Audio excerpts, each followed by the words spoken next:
So I want to share with you a couple of my personal tips and tricks of what I do when styling wigs when they're brand new, fresh, and straight out of the box. So once you get your wig, remember it's been in a box for quite a while. You want to give it life. I take it out. I love to give it a good big shake. I'll even take the blow dryer through it, make it dance a little bit, bring it back to life.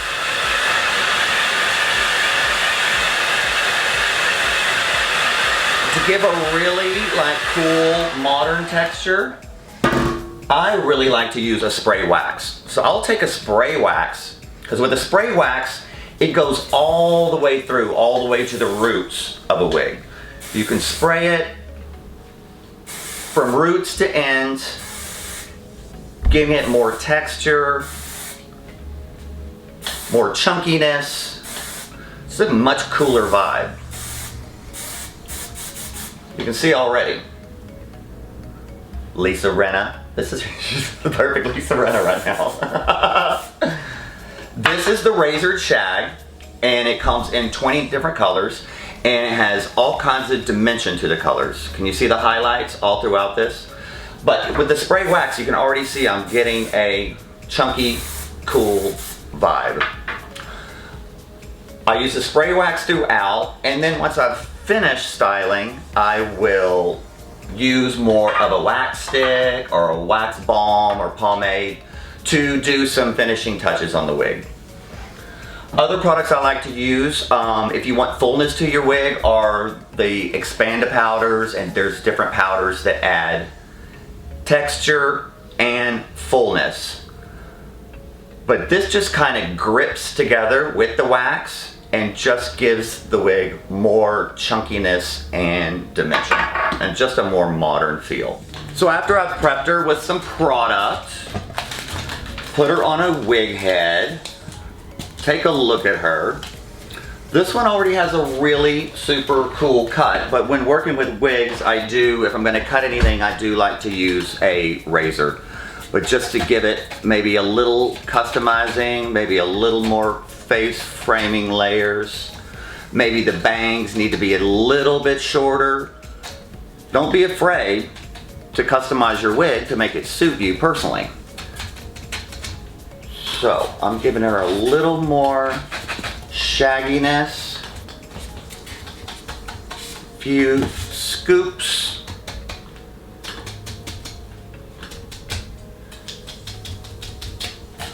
I want a little bit of length off in the back because I like more of a modern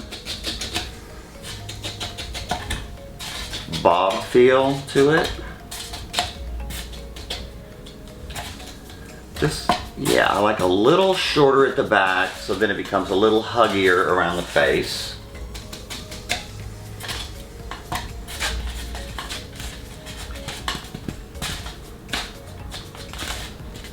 Little scoop with the razor, and this is a very cute flicky style a la Lisa Rinna, like I said before, but I styled the razor cut shag to be a little more rock and roll.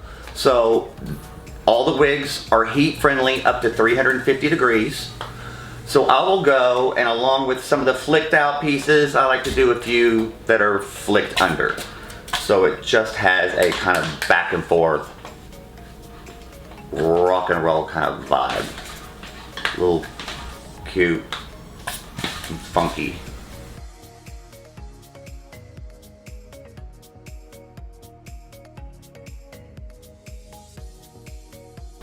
All these can be either curled if you want them curlier, if you want them straighter. Like I said, they take heat up to 350 degrees. And there we go.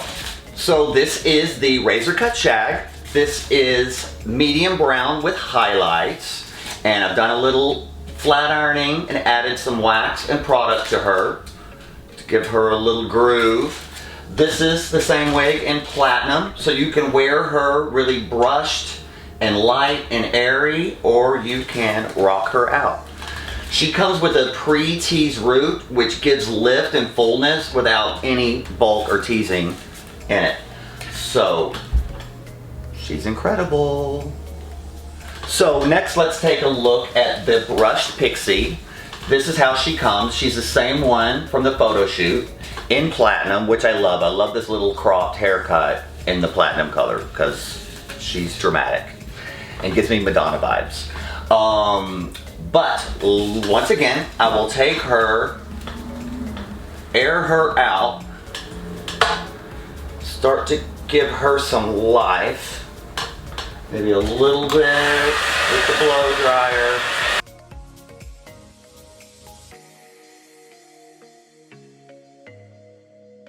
Once again, I'm gonna add a little of my wax.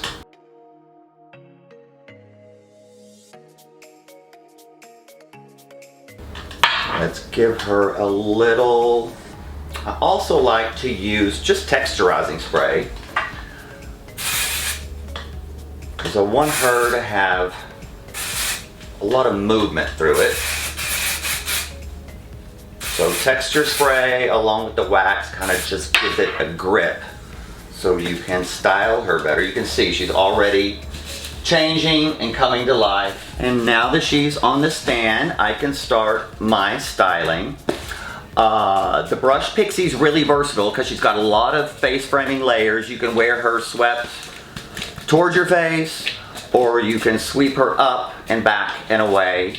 I like a little bit of both. I like a little disheveled kind of crisscross. So I will take little sections and with my flat iron, straighten them out and just kind of overlap them. So she's got a little bit more groove.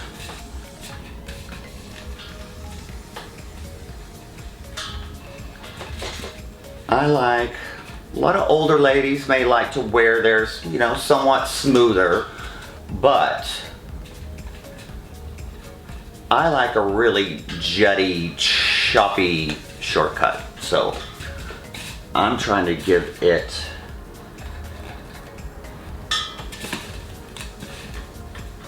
a little bit of back and forth with the movement.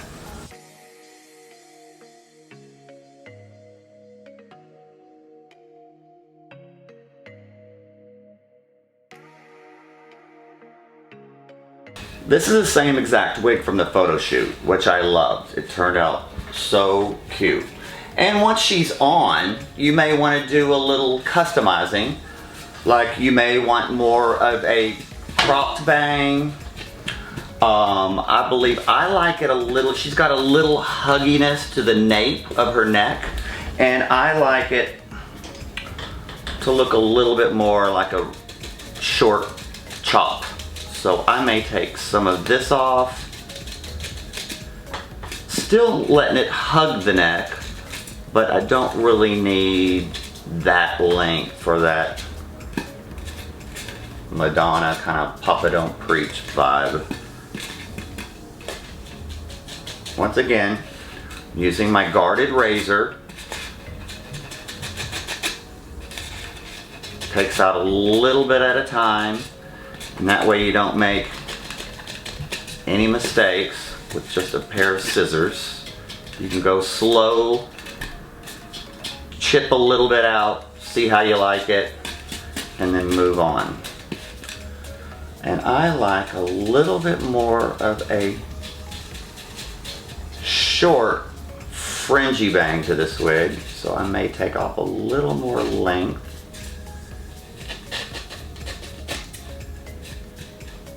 Yeah.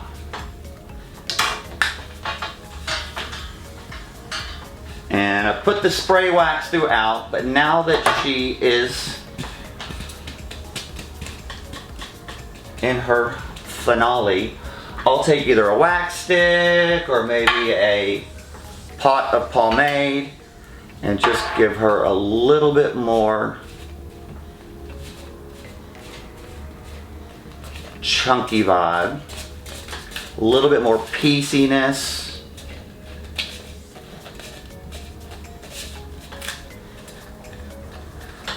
And like I said, I do like a little back and forth, disheveled kind of crisscross.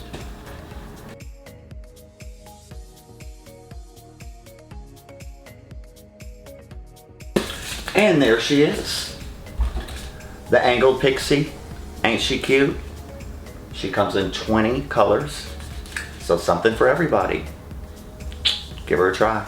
So there you have it, a little Clyde style. I hope you learned something, a little few tips and tricks for styling your own wig. And check out my collaboration with TressAllure, their Look Fabulous wig line. It's available now.